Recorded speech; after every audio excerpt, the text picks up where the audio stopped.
Hey business besties, welcome back to the Female Founder World podcast. It's Jasmine. I'm the host of the show and the creator of the Female Founder World universe. We have a very special guest on the show today who I have been trying to get onto this program for, Greta, 2 years? A long time. Potentially 2. Had to fly to Melbourne to make it happen, and here we are. You are now entering Female Founder World with your host, Jasmine Garnsworthy. I've got Gretta van Riel, who is a multi-time founder, influencer, expert. What else have I missed? Online course instructor. There you go. Teacher. Be part of it, yeah. Yeah, you are one of those OG internet entrepreneurs for the influencer marketing age and the ultimate person, I think, to teach to this topic. I want to start right at the beginning of your kind of founder story because I think it's shaped so much of where you are now and how you think about influencer marketing, which is going to be one of the main things that we talk about. Talk me through your first business and how you got that started. I love this story. Yeah, well, so I started my first business back in 2012 and it started alongside the, I guess, very early stage growth of Instagram. Mm-hmm. So we were always like an Instagram first business. Once we realized we were actually a business within itself. It very much started out as a side project. It started really organically, I think.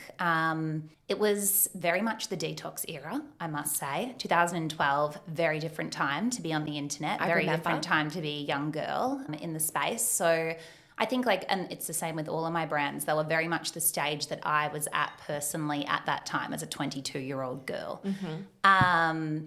And very much scratching my own itch at the same time. So I had been, doing, I guess, lots of different sort of detox programs, cleanses, and realized that a lot of the ingredients that were in the tablets or the potions that were full of preservatives and things from the chemist or wherever else we were getting them from, it came in a much more natural herbal form. So I had swam really competitively all throughout high school as well, so I knew quite a lot about nutrition. I'd always been a big tea fan as a whole too. So I was I could literally make what is in this in a completely, organic form without preservative, without, the hidden nasties either, and improve the formulations as well with, some of my favorite blends too, like yerba mate, which is an Argentinian herb. So started mixing up and blending my own detox blends, and colleagues were using them, friends were using them, and I was just making them for everyone,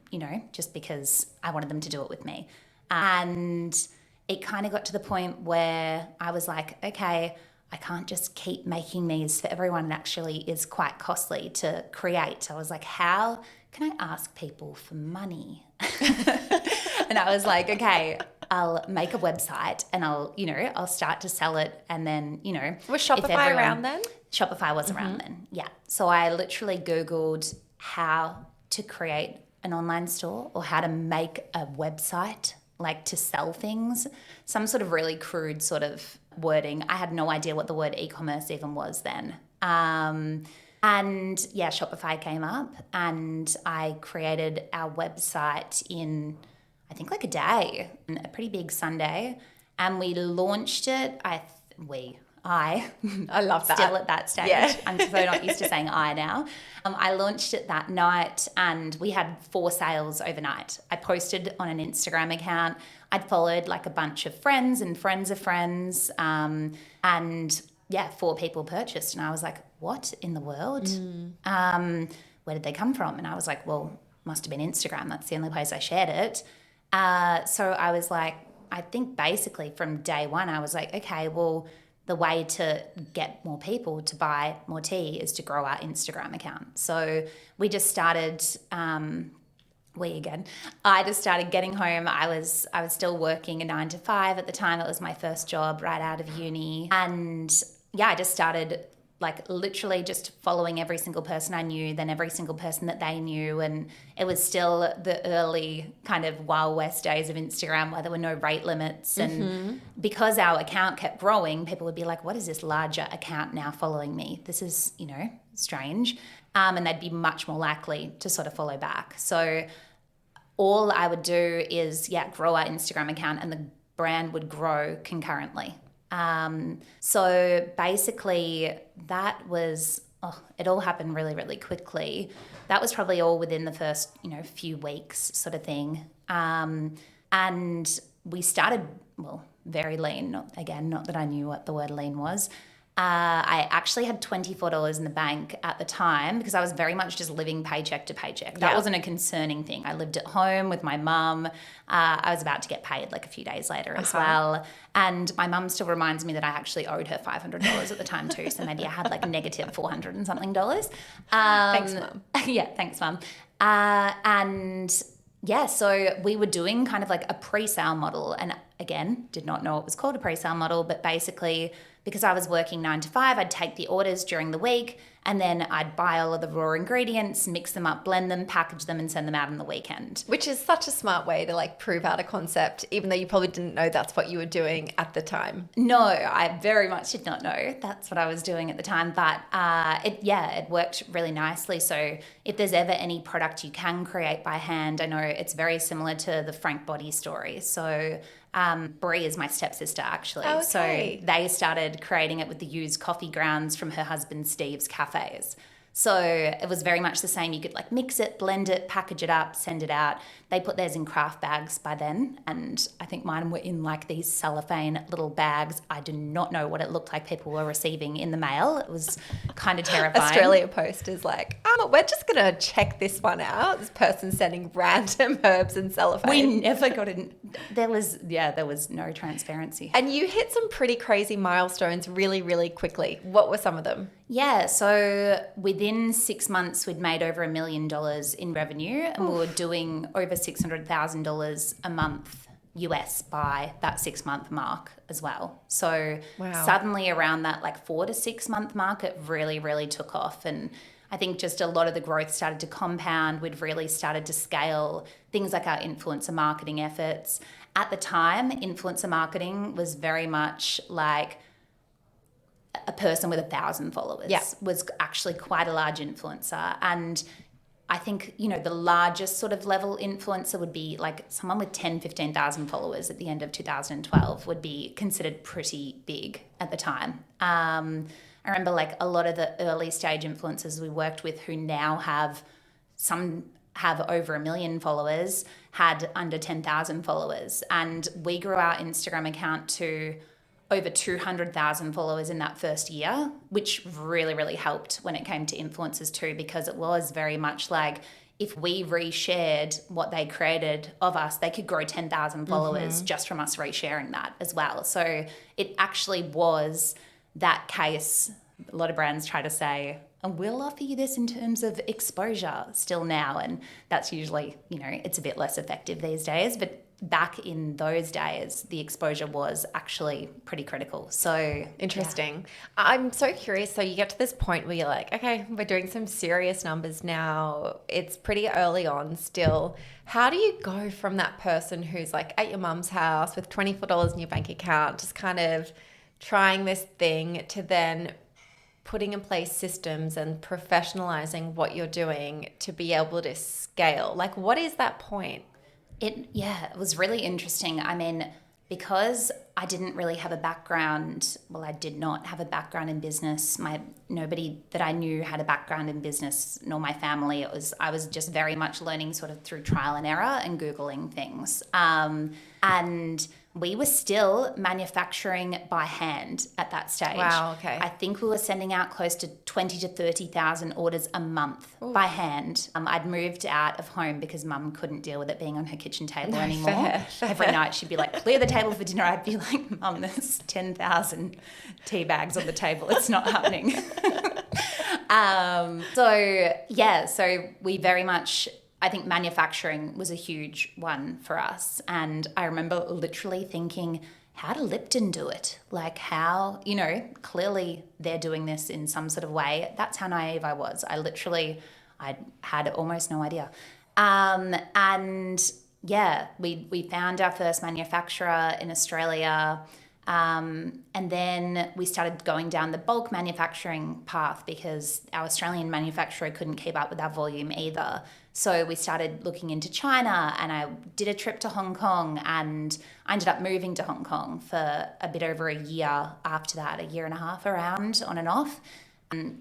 And yeah, that's how we kind of discovered our first manufacturer, which became one of our big learnings as well. Okay, talk me through that learning, because I know that you've had a couple. Oh, I've had many a learning. I always say that I've probably had, I would say, $5 million MBAs in my time. And at least you don't make the same mistake twice. Yeah, but there are lots of new ones to make. There's so many more. Always I'll probably be making 5 to 10 more as we go. That manufacturer, we just started placing smaller orders with them. It was all perfect. It was great. We were sending it back to Australia for quality control as well, getting it tested by independent labs in Australia, and it was all great. So I was like, okay, manufacturing is, it takes up a lot of time and energy and effort, like doing all this testing. We really need to scale faster. We keep running in and out of stock. I was like, what if we ordered around a year's worth of tea all at once? And we placed an order for $1.3 million worth of tea. And it all seemed fine. The manufacturer, of course, was like, yeah, of course we can do that. Of course we can do that. But really behind the scenes, what the problem was is in China, even contractually, there's legally no amount of times that a manufacturer can subcontract out a contract. So while he was making it in his original factory to begin with, when he got an order of that size, he was like, well, I can't. So he subcontracted. The next factory subcontracted. The next factory until we're 5 times removed from the manufacturer. Not that we knew any of this either, but we received the tea. I was back in Australia by this point as well. We'd actually stored it in a warehouse in Hong Kong for a little. Then it got sent to Australia. It got stuck in customs. I think it cost $88,000 just to get a customs. This is making me feel sick. I'm going to have a glass of water. It was quite sickening. So it got stuck in customs. We finally received the product. It was a very exciting day. Came in through the office double doors downstairs to our warehouse area, and we opened it up, and literally the first thing that hit us was the smell. Oh my God. It was pretty much like compost. You could see things in it, there was metal springs in there, bolts. There was all kinds of it wasn't even worth trying to think about what to do with. There was nothing you could salvage from it, really. Oh my gosh, it cost $10,000 just to throw it out as well. When you've got that much, you can't just drop it down at the tip. Okay, I have questions. Okay, I have 3 questions. First of all, personally, how do you get over that and move on to the next day and not just sink into a heap? That's my first question. Okay, yeah, I think you need to grieve the loss. You've got to feel it. That first day, I was feeling it. It was a kind of more frantic, hysterical feeling of it, I must say, to begin with. A little fury and anger thrown in there there was some fury and anger. I'm pretty sure we still have the recording because we thought legally we should record the call with the manufacturer when I spoke to him. And I think my voice hit notes it never has. Because I was close with the manufacturer too. I'd literally babysat his daughter before. I knew him. I'd built a relationship. I'd done all the right things, I thought. I'd placed smaller orders. I'd placed a medium-sized order. It was just once it got to that level of scale that they were unable to fulfill it. And I'm sure he didn't really mean it either necessarily, but at the end of the day, that's who I contracted. So I definitely felt it. Then I think it's just becoming solutions focused. So what always then helps me, and what always helps me with any kind of lesson or learning in business, is having that lightning fast turnaround from I feel out of control, I feel overwhelmed, I feel, scared and upset and vulnerable, to, okay, I have a solution to this. And also, I think a hard thing is I was still in touch with friends from Hong Kong, and I called a friend up who's a lawyer there, and I was like, okay, what are we doing? Are we suing them? Are we doing this? Are we getting the money back? What's happening? And he was like, don't touch it. And I was like, what do you mean? And he was like, oh, well, you'd be suing a Hong Kong entity, which is a Chinese company, as a Hong Kong entity with an Australian subsidiary, you're going to be in court for the next 5 years. It will cost you probably double what you've just lost, and you probably won't win. Okay, so these are my next two questions. How did you fix it, or what was the next step? And it sounds like you did all of the right things before you placed this really big order, but how do people who are now thinking, shit? I know. There is a great way to avoid it happening. Okay. I might just answer the how to avoid it part first, because I can't say there's a great way and then lead off into something else. Okay. The best way is to check out through Alibaba and use trade assurance. So we had gone, outside of the platform by this stage. We did meet through Alibaba in the first place. But if that had happened, and if I'd transferred the funds via Alibaba, then I would have been able to show them that I didn't receive the product that I'd, asked for, and they would have refunded the money through the platform. They have ways to claw it back and things, and their own insurance in place too. So definitely Alibaba trade assurance. Don't go outside the platform. Don't let the manufacturer convince you that it is better to. I understand there's different transaction fees and things. They're much better. Paying a 1.5% surcharge is much better than potentially losing $1.5 million. Oof. So that's the clear solution. Going back to, what did we? And then how did you fix it? Oh, fix it. Did you fix it? Absolutely not. No, we fixed it in the way of coming to terms with it. It was a loss. You can't really do anything. I just, we wrote it off as a loss. I think on the balance sheet, it was put down basically as theft or damaged goods in the end. My accountant kind of worked it all out with the ATO.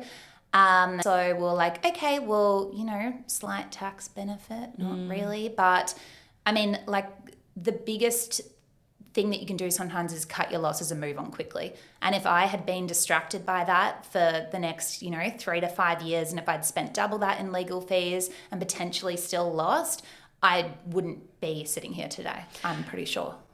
Okay, so you've built up your first business, and then you just kind of kept adding on these new ventures, and all of them seem to have worked really well. What came next? Well, I think a big reason that I did keep adding on new ventures was things like this kept happening with SMT.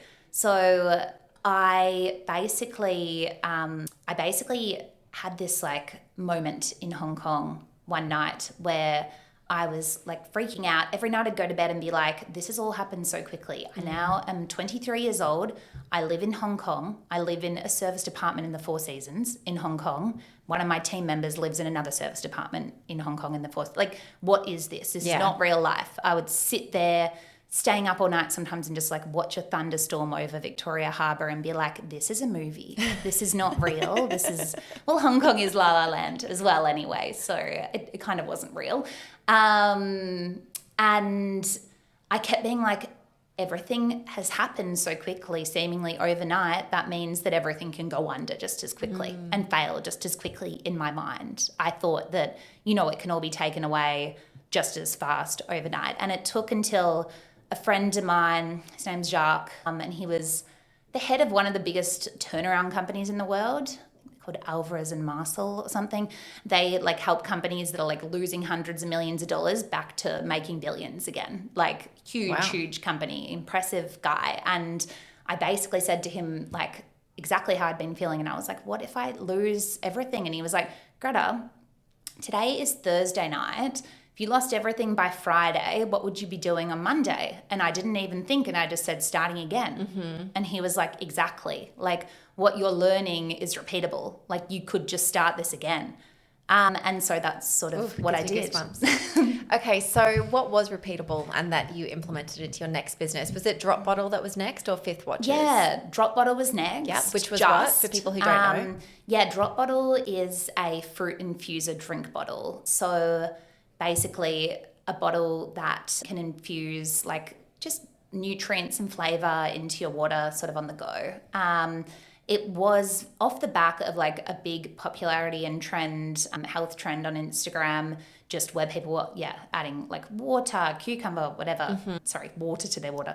Where people were adding lemon or cucumber and those sorts of things to their water. And I think they were calling it a spa water or detox water. So I had this large network of Instagram accounts by then. Again, another diversifying risk Talk me thing. through what that means, because I saw it in action and it was very clever. It was interesting. So again, it was very much like a risk aversion thing. Just like I started multiple businesses in different spaces with the same process, I started multiple Instagram accounts because our SMT Instagram account got hacked and deleted one night when we had 200,000 followers, and we had to build it back up from nothing. It was insane. It was like hackers from the Netherlands, like the server was in the Netherlands, who knows? I don't want to blame the Netherlands. I'm half Dutch.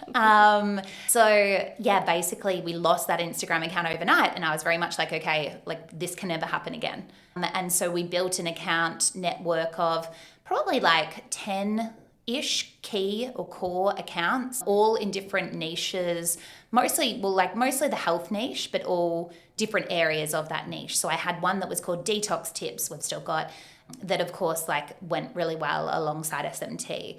And then I started one called Detox Water, and that just absolutely took off. Like it had more followers than Detox Tips within like a couple of months. I think within 3 months it had like 500,000 followers. Wow. And what were you posting there? Something like that. Water with fruit in it. Yes. Very groundbreaking Amazing. stuff. Okay. Yes. Water recipes. And so when you looked at that and you saw that that account was taking off, did that make you think, okay, I should create a product to serve this audience? Very much, yeah. So it was like very much that like audience first, product second sort of approach. And I sometimes refer to that as market product fit as opposed to product market fit, like finding the market first and then, seeing the best way to serve that market, and also crowdsourcing demand for products through that market. You already have that audience. You can use that audience to inform future products. So when it came to like the fifth, for example, we'd put up 4 different, watch styles or colorways and be like, vote on your favorite. And we'd put, swipe up links. That was swipe up at that stage. Yep. Swipe up links to be able to vote, and, 3 might receive, 100 to 500 votes, and then 1 might receive like 5,000 votes. And we'd be like, well, it's pretty clear what the winner is. As you're moving from 1 to 2 businesses, 2 to 3 businesses, what does your like team structure and setup look like? So all of the health brands, Skinny Me Tea, Drop Bottle and Skin Tox were all under the Health Boutique banner. So that was a group of brands. We also structured it so that any email signups, because it was owned by the group, any email signups could be shared amongst the brands legally, which worked really well and meant that you could really just launch other brands off the back of the same lists. And then the fifth was a separate entity because I started that with my then boyfriend at the time.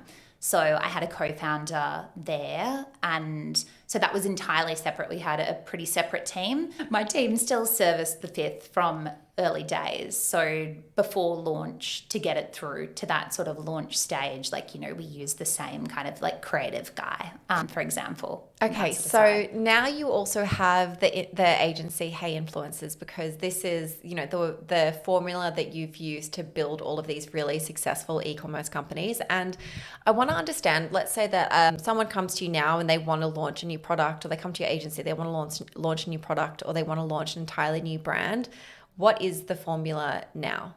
Yeah, so Hey Influencers is, of course, just the influencer marketing component of that. But again, that has been really like the growth backbone through collaboration. Early days we started to realize, yes, we can grow on social as much as we possibly can as a brand. But of course, people are far more relatable, far more approachable, and like their growth you can just leverage on your brand's behalf at a really base level, of course.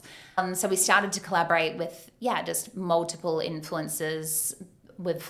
I would say that amongst the agency and my brands, I've collaborated with over 50,000 influencers end to end. So there's been some serious scale there as well. And I mean, the great part about an agency too is you really do get to leverage other people's learnings at scale. And like a small brand as well can't afford to be spending what our cumulative learnings are as an agency either. You'd need to spend millions in your first year to create, the relative learnings that we're able to have, from our last sort of year of business as well. And I would say out of everything that you could use an agency for, influencer marketing is the most important, and that's why I continue to run influencer marketing as an agency, because in influencer marketing it's not just what is working at any given time, it's who is working at any given time. As in who's converting. Exactly. And so because we have that database of thousands of influencers that are proven to convert across niches, across brands, and across clients and across my internal brands as well, that's sort of like the secret sauce at Hey. So that's kind of where the value is in using an agency for something like influencer marketing, as opposed to something like Facebook ads that is quite process driven. So of course, like the process is still equally important, but the database is a huge missing piece that a brand can't just access. That's sort of our proprietary. If somebody wants to get started in the influencer marketing space, let's say they're working with an agency or doing it themselves, like what I think the big reason why people don't get into this is like, okay, it's going to be super, super expensive. Like what is the ballpark number that people should be like, this is kind of the minimum I should be budgeting to start playing in that space? I think everybody should do everything themselves to begin with. Yeah. Like I think the more that you can be involved in at your brand, the minute that you take your hand off certain parts of your business is the minute that you lose control over those parts when you are very lean. Like it really slows things down to not be involved in every part to begin with in your own brand. And then you build a team, and then you learn to delegate, and then, you learn to hire people who are better than you in certain areas. And I'm not saying learn Facebook ads from scratch, but I'm saying be extremely involved with, say a single consultant. Don't use an entire agency for that from the outset, ideally. So yeah, I would definitely recommend doing it yourself to begin with. And gifting is not entirely dead per se. There's still the right people that will accept your product. Often even as like an influencer, I guess, like myself, like I'm more inclined to accept a gifted product than a paid collaboration, because I think paid collaboration, I don't have time for that. Gifted, yep, sure, I'll put up some stories. If I enjoy the product, I'm happy to share it. So if your product does align for people, I do think there's still very much a space for gifting, and there needs to be. I think that influencers have gotten to this point where, they see so much content on TikTok that about, what creator rights should be, X, Y, Z. And I completely agree with that. I think, of course, like creators put in the work and they're paid accordingly. But at the same time, when you're first starting out in any space, you need to, build up sort of like a portfolio. And if you do trust your results too, and if you convert, if you're going to do a good job for a brand, and you can, just chuck up a quick story that really did only take like a few minutes to film or a few minutes to put together, and that you can create that content really seamlessly within your life, and it'll take you 5-10 minutes, and you don't mind that brand having access to your audience as a test. If they see that then converts, you could create a lifelong relationship with that brand too. So what we really use gifting for, or low budget sort of activity, is that sort of testing stage. So we might gift, say, 50 influencers product. Like if I was a new brand, I'm saying, not as an agency necessarily, but we might gift 50 influencers product. Out of those 50, around, we usually as an agency target about a 70% completion rate on gifted. That seems high. It is high because we do have good processes. Yeah, you've got the relationships and everything. Good relationships, good processes. But anything, around I would still target around like a 50% sort of mark. It is, again, harder as a brand to be following up and in any way sort of like pushy with an influencer that has been gifted. Of course, that is where it is a bit easier being a middleman like an agency, because we get influencers even on a gifting basis to agree to deliverables up front, which I think like anybody can as well. My main tips with influencer outreach are to be as brief as possible. Just, get kind of right to the point. Influencers don't have time. I know when I look at my inbox and a brand sent me like a big paragraph, I'm like, I don't even have time to read that, let alone do your collaboration. But if they've just sent, hey, I'd love to send you this, what's your address? I'm like, great, looks great, here's my address. And then we've started that conversation. As soon as they, reply, there's already that like progress sort of bias created where you feel like you've already started the thing and you may as well just finish it. Yeah. And then they're like, hey, can you do this? And you're like, oh, okay, sure. Like, yep, I'll do it. I've already agreed to the product now. And I'm not saying that, that's always the right way to go about it. Of course, you have to be, strategic. It's great to build like meaningful relationships. But at the same time, I think a lot of brands get really deterred, and a lot of early founders get really deterred when they send out messages and no one replies. And it's honestly just, at the end of the day, you are a business, you're a commercial entity. It's a numbers game. Yep. To get 50 send outs as a brand new brand, you probably need to approach 200 to 300 influencers. And those first 50 are the hardest to get, because once other influencers see you collaborating with other influencers, or other creators see you collaborating, it almost serves as an ad to them, being like, this brand does influencer marketing, or, Absolutely, they're influenced by other influencers. It's like macro and mid-tier influencers have this like trickle-down effect of influence, whereby they influence your micro influencers, who influence your nanos, who influence your customers. Talk me through what those different tiers are. Well, everyone determines them differently. Yeah. We determine a nano as between like 1,000 to 5,000 followers, and they're kind of like more your content creators.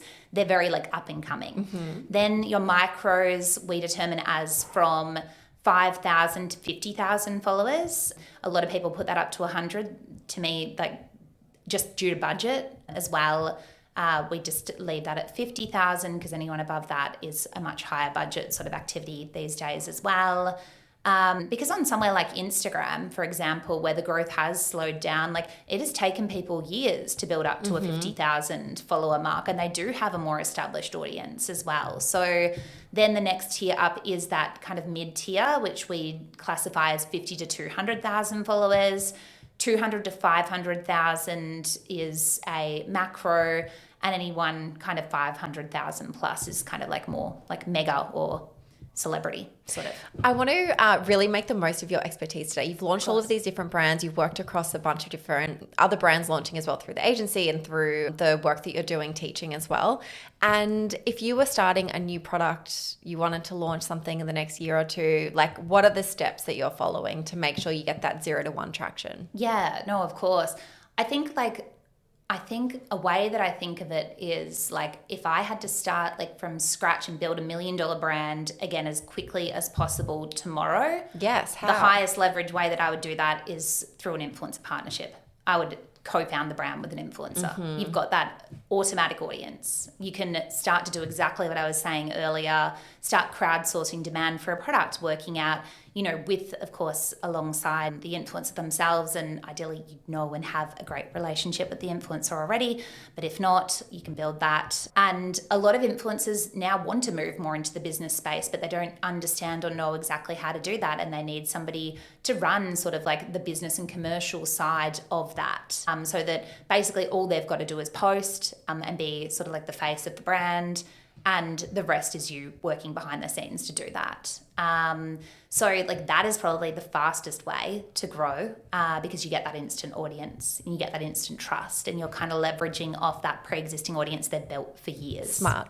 So that would be how I would start a brand, like from scratch very quickly. But again, yeah, it's like, again, product is going to be like pretty much the most important first step of any brand. When you talk about, I've seen you like tweet this, and I've seen people quote you on the audience first, product second, like mantra to building something. When you think about the way that, I guess, like platforms have changed, TikTok, all of that, like, how do you think the best way is to go about building that audience before you launch something? Let's say you can't partner with an influencer who already has that inbuilt community and following. Are you like go on TikTok, making yourself an influencer and then creating a brand? Are you doing the same kind of thing that you did on Instagram but on another platform? Like, how do you think about that now? Ideally, you're going to be the brand, basically. You're like, the best way to grow is going to be just like you have, Jazz, like putting yourself out there as a forward-facing founder. Certain people aren't going to want or be able to do that, and that's completely fine as well. Audience doesn't always have to be like this huge, like, 100,000 plus audience. Like, it can be 500 engaged people. It's just finding, those first early sort of adopters as well. I'm not saying that you have to. I'm saying that it is like, it's a lot easier, but it is like a privileged, I guess, position to come from, to have an audience first and build a product second. I think the issue though with that approach, and people listening right now might be like, well, I can't start anything until I built an audience. The best way to learn is by doing, of course, and getting out of your own way, and not having this like number in your mind of like, I have to hit 1,000 followers to be able to launch my brand or to start to come up with an idea. I don't want that to get in the way for people. I'm saying the way that like you can use audience to inform product selection and that sort of side. Of course, you can still use product to attract the right audience as well, but you still need to be getting that product out there in some way. So if I didn't have an audience already, if I did not want to put myself out there and be like a forward-facing founder, I would definitely work on the product selection side and start to get that product into micro or nano or micro influencers' hands, and start to see that sort of like influencer reception as well, and kind of go from there from an organic perspective. At the same time, you can literally you can literally build a great product, create a website, run paid ads to that website, and it will convert regardless or not of a community or an audience. No, you're not building, much brand equity yet, but you can start out that way too. And honestly, money in the bank is more important than followers on an Instagram account. Yeah, I agree with that. I want to talk about the fifth and what you did to really build that business. It was essentially a watch company, but you hit some incredible milestones really quickly, and you were really clever about the way that you got traction with the business. What worked, and how can you apply those lessons to someone building business today? Yeah, of course.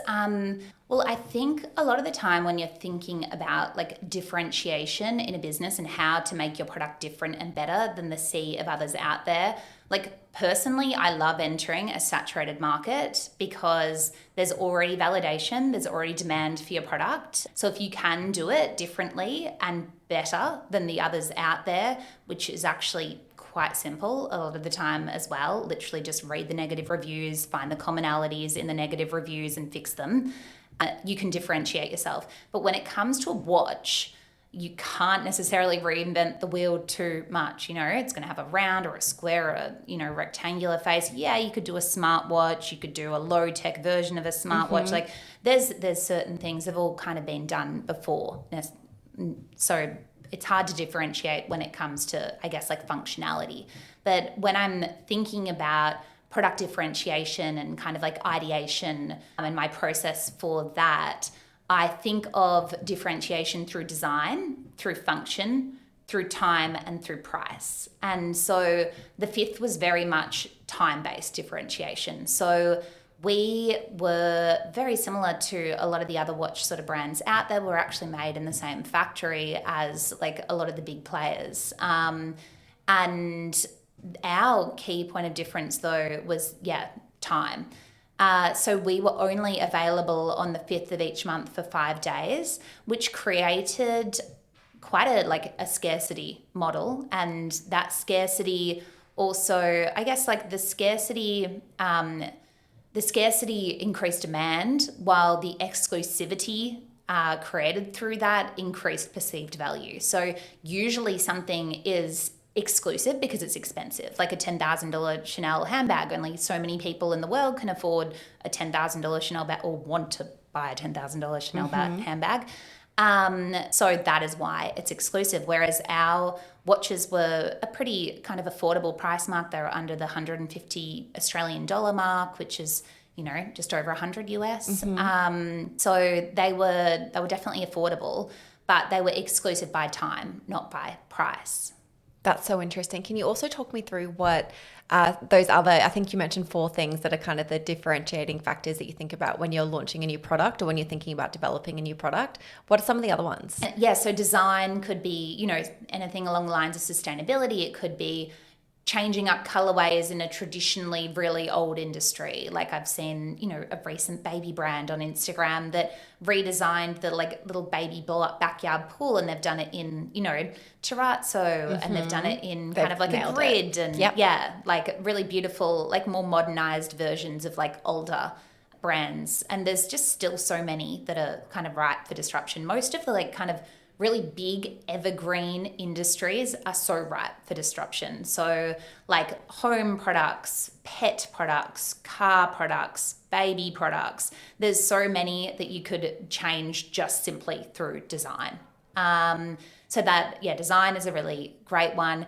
Functionality is just what we were speaking about earlier. It's the most obvious one when it comes to kind of like variations or differentiating your product from the others out there. So it's basically just finding problems with an existing product or finding pain points and solving those through functionality. So, you know, a really obvious example would be, and I think that so many brands have already done this, so I wouldn't be doing this on, but like, you know, leggings for the gym, people are sick of, you know, you do a squat and they fall down, you do a squat and they're see-through, you know, you can't, like, they're not flattering enough, whatever else. So a lot of brands have already worked at fixing that one in particular, but there are just so many products out there, like the kind of evergreen categories that I just said, that still have so much room for improvement. And, you know, brands have got really comfortable. Big old corporate brands have got really comfortable in their space, and they're kind of just ripe for disruption. So, and then we've already discussed time. So that's, you know, scarcity or exclusive or like that sort of like drop-based model. And then the last one, of course, is price. So it's, are you going for sort of like that higher price, higher perceived value sort of end? Are you going for that like undercutting sort of like more Amazon end or like a middle range? Like the watch industry, for example, I think like even the watch industry still has room for improvement in terms of there are watches that are like, okay, I don't want to say a disposable watch by any means, but you wouldn't die if you lost your $150 watch. Or there's like designer watches that are thousands of dollars. There's very few watches that are in that middle ground, like $500 to $1,000 price point that would be like so special to somebody, but not quite that designer level either. So like there is white space in so many different industries if you take those sort of like parameters or levers sort of into account and start to think. So like when I'm, I guess like thinking about a new product, I might even table out with those headings: design, time, function, price, and write down some ideas under each of those. And it's just a really nice exercise that kind of brings out different ideas, and then you can pick which you want to do. You might even do one from each column. This is so good. So if anyone's sitting home, they're like, oh, I want to do something, but I don't know what. And now you have exactly the framework that you need to come up with an amazing idea. Well, it's helped. And the other really cool thing that we did recently when we just updated our Start and Scale course, we just updated it with all new AI tools that can help you get everything done a lot faster. Very cool. We just got ChatGPT to put it in a table as well for us. So literally, and I love a table on ChatGPT. All I do is ask it to do things and then say, and put this in a table with these headings. And then I can be like, add this heading, map it out for the rest. So yeah, just simply asking ChatGPT, say you want to create a new pet bed. How could I differentiate a pet bed by design, time, function, price? This is what I mean by each of these. Function is the most important to me, and give me a table with 30 ideas. Wow, ChatGPT is your co-founder. Okay, so now you've been an entrepreneur this is your 12th year? 12th year. Okay, good thing I can count. What businesses are you running? Like, what does your responsibilities look like? I'm so curious about like where you're at. You've got all of these businesses, you've done all of these amazing things. What does Gretta do with her time and her businesses now? Yeah, so I've focused a lot of my time on building up the influencer agency over the last few years. We've got a bit of a sizable team there now as well, and some really, really great core clients. And we're just working on some different offerings via the agency right now. Agency to me is like, it's really great because we've been able, to service and help brands grow alongside us. But at the same time, like, agency is never going to be as scalable as e-commerce. So I think that From an agency perspective, the future for like a lot of agencies is going to be the online education space and some sort of mix of like courses and mentorship. So we're working on some different offers at the moment for a do-it-yourself option for really small brands that are looking to, they're just starting out in the space and they want to be doing it themselves, but they don't know exactly what to be doing, just a step-by-step course. So smart. And a done-with-you service for brands that need like a little more directional hand-holding or have had a little bit more growth but aren't quite at the agency level of, taking their hands off and letting us sort of steer for a bit. So that's like the done-with-you sort of mentorship service. So that's the offering with Hey. Outside of that, I've been doing a bit of investment and advisory. I was on the board of Hydrolite for a while and early stage investor in a few kind of consumer brands. Yeah. One of them is called Eucalyptus, and that was actually my first investment outside of my own brands. And I don't think I'm ever going to beat my first investment, I hate to say. It's kind of put me off investing because they've grown to, I think the most recent round, which is, I'm sure it's increased since then now too, this was a couple of years ago, was I think a $450 million valuation. Wow. And I had bought in a seed sort of round as well. And good for you. Did some advisory with them too. It was very nice. I was like, wow, investing is great. Easy. You don't even have to do the work yourself. This is gold. No, I think if I got too into that, I would lose everything that I made out of that. So yeah, I don't get too ahead of myself there. But I think my investment thesis is, if I wish I could be a co-founder of that brand, but I don't have the time to be, I'll invest. So that was sort of what I thought there. I was like, God, I would love to do this with these guys, but I can't take everything off the table, and who knows if they'd have even wanted me to be a co-founder. So that was sort of where I was at. I was like, I can't do it with them, so I'll put money into it and do it alongside them. Amazing. So that's from that perspective. And then I have my course with Founder. So we've now had over 25,000 students go through that course, which has been absolutely incredible. That's why earlier on in the episode, I was like, what else do I add to the little list? And I was like, course instructor, because honestly, it's one of my proudest roles that I've got to play so far in the business world outside of mother. Yes. I absolutely love teaching. My sister and my stepbrother are both teachers, actually. It's almost more of our family profession. Well, half our family are teachers and half are entrepreneurs. So there's Brie and I that do. And then you're just like crossing over both now. Exactly. Love that. Exactly. And so is Brie, actually. They just launched a course through Willow. Oh, amazing. Yeah. What's that called? Is it an influencer course? A branding course. Branding course. Yeah. Very cool. So that's sort of what I've been spending the majority of my day-to-day on.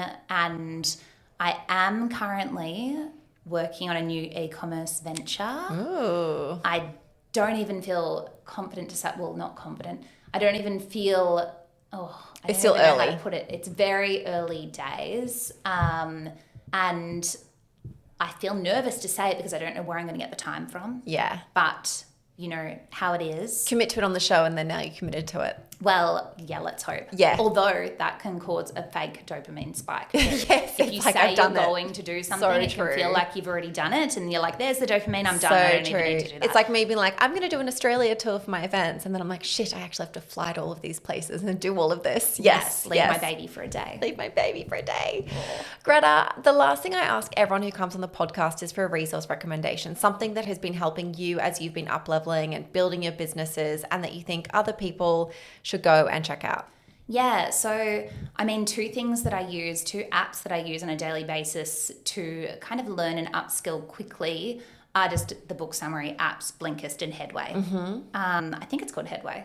I don't know Headway, but I know Blinkist. I get all of their ads. Headway's new. Okay. It is Headway. Okay. And I like Headway too because it has kind of like visual infographic style summaries of books too, if you're a very visual learner. Like that. And I am quite a visual learner. Often when I read or listen to my Blinkist books, I read and listen to them at the same time. Yeah. So I listen to the blinks as I read the words because then I'm getting that audio and visual and I'm more likely to retain. Mm-hmm. The other thing that I do is write down an action item at the end of each blink, if possible. Yeah. Not always. It won't always relate directly back to what you're doing. And it's not useless information either if you don't create an action off the back of it. I just think it gets you thinking about your business more while you're listening to or digesting sort of like learning material.